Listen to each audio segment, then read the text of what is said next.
Di dada mereka tersemat 4 bintang emas abadi. Mereka adalah negara yang bernapas, berdarah, dan hidup hanya untuk sepak bola. Sepanjang sejarah, warna biru azuri adalah simbol dari pertahanan Grendel yang tak tertembus dan mentalitas gladiator yang tak kenal takut. Sayangnya, dunia sedang menyaksikan sebuah tragedi olahraga paling tidak masuk akal di abad ke-21. Raksasa itu telah runtuh. Bukan hanya sekali, tapi 3 kali berturut-turut. Italia, sang peraih 4 trofi Piala Dunia, resmi menjadi penonton di turnamen terbesar sejagat pada edisi 2018, 2022, dan kini yang paling menyayat hati, 2026. Bagaimana mungkin sebuah negara yang mengklaim diri sebagai pusat taktik dunia bisa mengalami hat-trick kiamat yang begitu memalukan? Ini bukan sekedar nasib buruk, ini adalah hasil dari kebusukan sistem yang menggerogoti mereka dari dalam. Mari kita bedah anatomi kehancuran kerajaan Italia.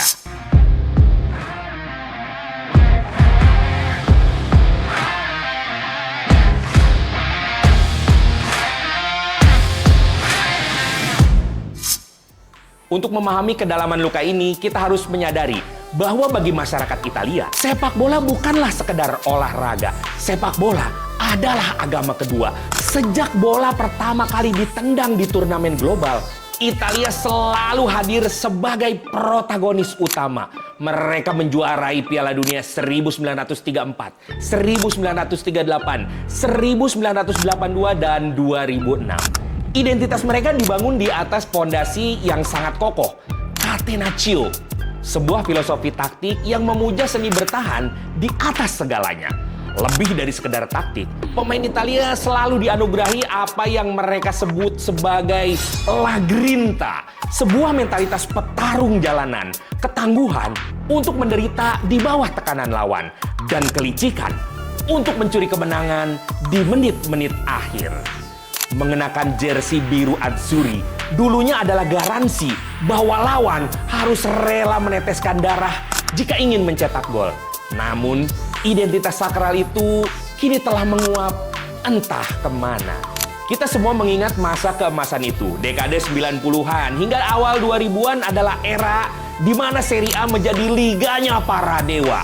Dan timnas Italia adalah kumpulan Avengers di dunia nyata. Mereka memiliki bek-bek paling kejam di dunia yang dilindungi oleh gelandang pekerja keras dan disempurnakan oleh deretan striker kelas dunia yang stoknya seakan tak pernah habis. Puncak dari semua kemegahan itu meledak di malam yang magis di Berlin pada tahun 2006.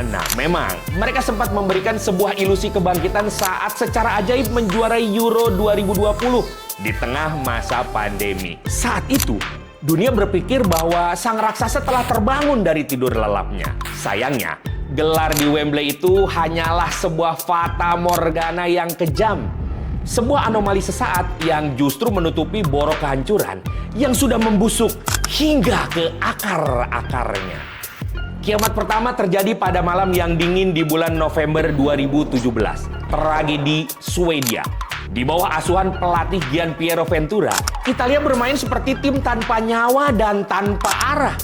Dalam 2 leg babak playoff yang krusial, raksasa biru ini gagal membongkar pertahanan Swedia. Selama 180 menit penuh keputusasaan, mereka gagal mencetak 1 gol pun. Momen paling mendefinisikan kehancuran itu terekam jelas di bangku cadangan. Ketika Daniel De Rossi, sang gladiator sejati, menolak instruksi pelatih untuk pemanasan. Ia berteriak marah, menunjuk penyerang Lorenzo Insigne, menyadari bahwa tim butuh gol, bukan gelandang bertahan. Hasil imbang tanpa gol di San Siro itu memastikan Italia absen dari Piala Dunia untuk pertama kalinya sejak tahun 1958. Malam itu, legenda seperti Buffon, Barzagli, dan De Rossi pensiun dengan derai air mata. Dunia mengira itu adalah titik terendah. Sayangnya, mereka salah. 4 tahun berselang, kutukan itu datang kembali dengan cara yang jauh lebih memalukan. Berbekal status mentereng sebagai juara Eropa, Italia menghadapi Makedonia Utara di babak playoff kualifikasi Piala Dunia 2022. Bermain di kandang sendiri di Palermo, laga itu seharusnya hanyalah formalitas. Tetapi yang terjadi di atas lapangan adalah sebuah komedi gelap. Italia membombardir pertahanan lawan secara membabi buta. Mereka melepaskan total 32 tembakan, mendominasi bola, mengatur tempo, dan gagal mencetak 1 gol pun. Ketika para pemain Italia mulai frustasi, hukuman karma itu datang di menit ke-92. Sebuah serangan balik sederhana diakhiri dengan tembakan jarak jauh Alexander Trajkovski. Bola meluncur mulus ke sudut gawang Donnarumma, menghancurkan hati jutaan warga Italia dalam hitungan detik. 2 edisi Piala Dunia secara beruntun, Italia hanya menjadi penonton di depan televisi. Dan tibalah kita pada puncak kesedihan yang baru saja terjadi beberapa hari yang lalu. 31 Maret 2026. Playoff final di Zenica melawan Bosnia dan Herzegovina. Di bawah arahan Gennaro Gattuso yang ditugaskan mengembalikan mental petarung, harapan sempat menyala ketika Moiskean mencetak gol cepat di menit ke-15. Akan tetapi, DNA pecundang itu kembali meracuni mereka.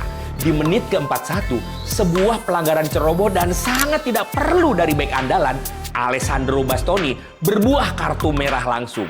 Bermain dengan 10 orang, pertahanan Italia hancur berantakan.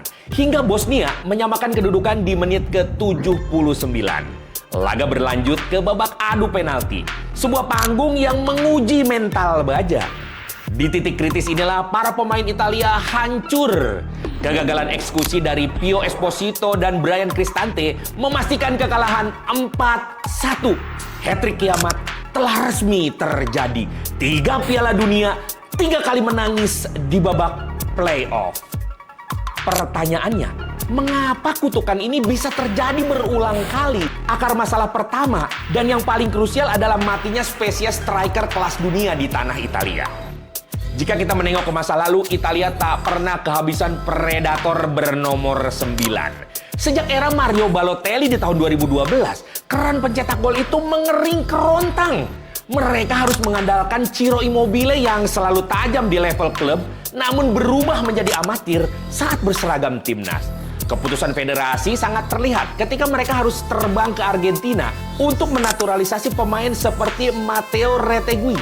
Hanya karena sistem akademi lokal mereka gagal total dalam memproduksi satu pun ujung tombak yang layak untuk bertarung di level internasional.